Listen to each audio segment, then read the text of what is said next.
ಹರೇ ಶ್ರೀನಿವಾಸ. ನಮಸ್ಕಾರ ಬಂಧುಗಳೇ.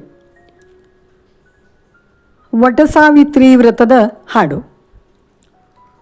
ಸಿದ್ಧಿವಿನಾಯಕ ವಿದ್ಯಾಪ್ರದಾಯಕ ಲಡ್ಡಿಗಿ ಮೋದಕನ ನೆನೆದು ಬುದ್ಧಿಪ್ರದಳು ಶಾರದೆ ಗೊಂದಿಸಿ ನಿರ್ವಿಘ್ನದಿ ಕಥೆಯ ಪೇಳುವೇನು. ಮದ್ರದೇಶದ ರಾಜ ಅಶ್ವಪತಿ ಎಂಬುವಗೆ ಸಂತಾನವಿಲ್ಲದೆ ಚಿಂತಿಸುತ್ತಾ ಸವಿತ್ರ ನಾಮಕ ಸೂರ್ಯನ ತಪಸ್ಸು ಮಾಡಲು ಹೆಣ್ಣು ಮಗೂತಾ ಜನಿಸೆ. ಸವಿತ್ರ ನಾಮಕನ ದಯದಿಂದ ಪುಟ್ಟಲು ಸಾವಿತ್ರಿ ಎಂದು ಕರೆಯುತ್ತಲೇ ಅವಳ ಜಾತಕ ರೀತ್ಯ ಗಂಡನಿಗೆ ಅಲ್ಪಾಯುಷ್ಯವೆಂದು ತಿಳಿಯುತ್ತಲೇ ಮುದ್ದಾಗಿ ಬೆಳೆದಳು ಯೌವನೆಯಾಗಿ ಮದುವೆಯ ವಯಸ್ಸು ಬಂದಿರಲು ವರನ ಹುಡುಕುವ ಪ್ರಯತ್ನದಲ್ಲಿರಲು ನಾರದರು ತಿಳಿಸಿದರು ಸತ್ಯವಾನನ. ಕುರುಡು ತಂದೆಯಾದ ದ್ಯುಮತ್ಸೇನನ ಸೇವೆ ಮಾಡುತ್ತ ಸತ್ಯವಾನನಿರಲು ಅಲ್ಪಾಯುಷ್ಯದ ವಿಷಯವ ಮತ್ತೆ ಸಾವಿತ್ರಿಗೆ ತಿಳಿಸಿದರು ನಾರದರು. ಶನಿವಾರದ ಅಮಾವಾಸ್ಯೆ ಭರಣಿ ನಕ್ಷತ್ರದಿ ಸಾವಿತ್ರಿ ಯೌವನವತಿಯಾಗೆ ಭರದಿ ಕರೆದಳು ಅತ್ತೆಯ ಬೇಗ ಅಂಗಳದಲ್ಲಿ ತಾ ನಿಂತುಕೊಂಡು. ಅತ್ತೆಯ ಮನೆಯಲ್ಲಿ ಅತ್ಯಂತ ವಿನಯದಲ್ಲಿದ್ದು ಸತ್ಯ ಮಾತುಗಳ ನಾಡುತ್ತಲೇ ಯಜ್ಞ ಕಾರ್ಯಕ್ಕೆ ಸಮಿಧೆಯ ತರಲು ಗಂಡಗೆ ತಿಳಿಸಿ ಹೇಳಿದಳು. ಗಂಡು ಕೊಡಲಿಯನ್ನು ಹಿಡಿದುಕೊಂಡು ವಿಪ್ರ ಚಂದದಿ ಹೆಂಡತಿಗೆ ಹೇಳಿದನು. ಸಮಿಧೆಯನ್ನೆಲ್ಲ ಕೂಡಿಸಿಕೊಂಡು ಬರುವುದಾಗಿ ತಿಳಿಸಿದನು. ಹಾಗೆ ನನ್ನ ಬಿಟ್ಟು ಹೋಗಬೇಡಿರೆಂದು ಪಾವಕನಾಣೆ ಎನ್ನುತ್ತಲೇ ಪಾವಕನಾಣೆ ಎನ್ನುತ್ತಲೇ ಸಾವಿತ್ರಿ ಎದುರಿಗೆ ಬಂದು ನಿಂತಳಾಗ ಶಾಖಪಾಕಂಗಳ ಬೇಗನೆ ಮಾಡಿ ಅತ್ತೆ ಮಾವರಿಗೆ ಉಣಬಡಿಸಿ ಅತ್ತೆ ಮಾವರಿಗೆ ಉಣಬಡಿಸಿ ತಾನು ಸಿದ್ಧಾಗಿ ನಿಂತಳು ಪತಿಯೊಡನೆ.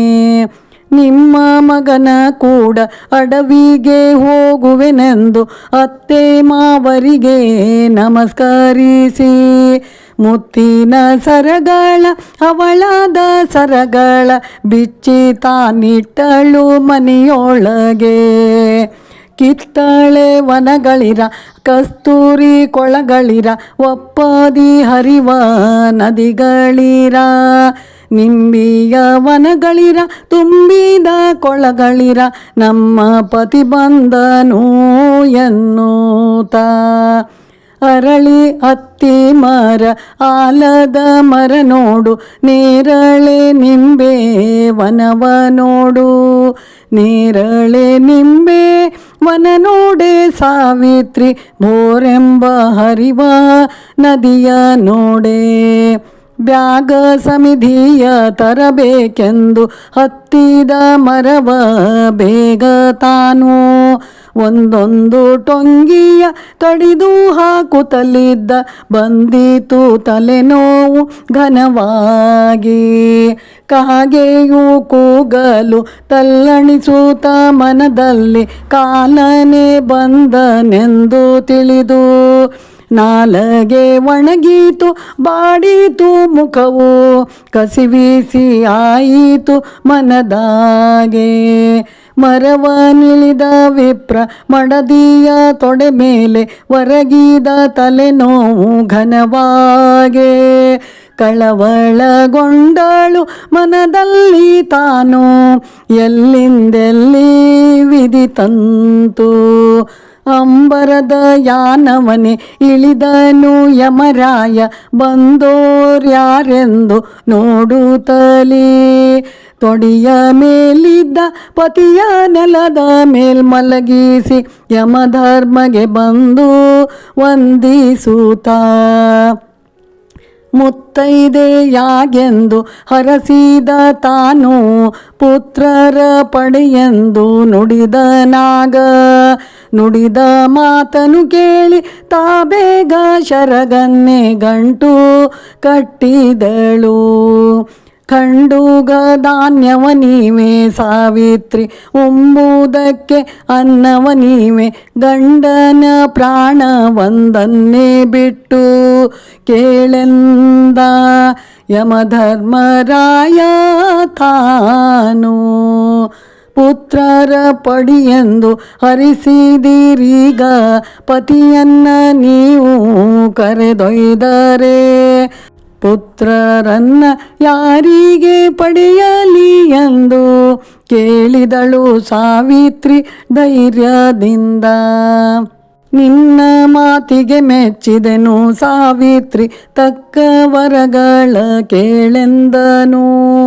ಅಂಧಕ ಮಾವಗೆ ಕಂಗಾಳು ಬರಬೇಕು ನಮ್ಮ ರಾಜ್ಯ ನಮಗೆ ಬೇಕೆಂದಳು.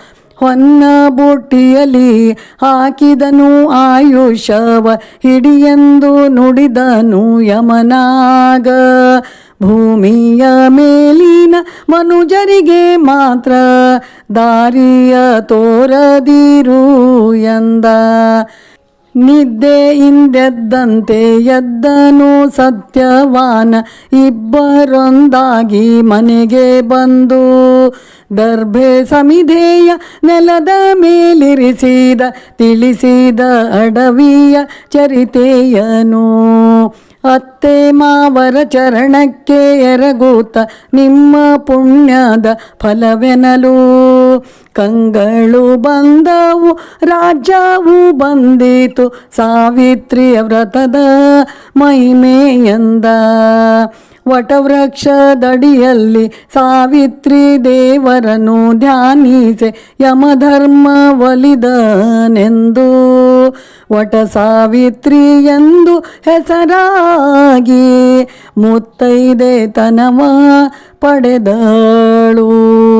ಶನಿವಾರದ ಅಮಾವಾಸ್ಯೆ ಹೇಳೋರಿಗೆ ಕೇಳೋರಿಗೆ ಮುತ್ತೈದೆ ತನವ ಕೊಡುವೋಳು. ಮುತ್ತೈದೆ ತನವ ಕೊಡುವೋಳು ಸಾವಿತ್ರಿ ಎಂತೆಂದು ಮಧ್ವೇಶ ಕೃಷ್ಣ ಹರಸಿದ. ಮಧ್ವೇಶ ಕೃಷ್ಣ ಹರಸಿದ.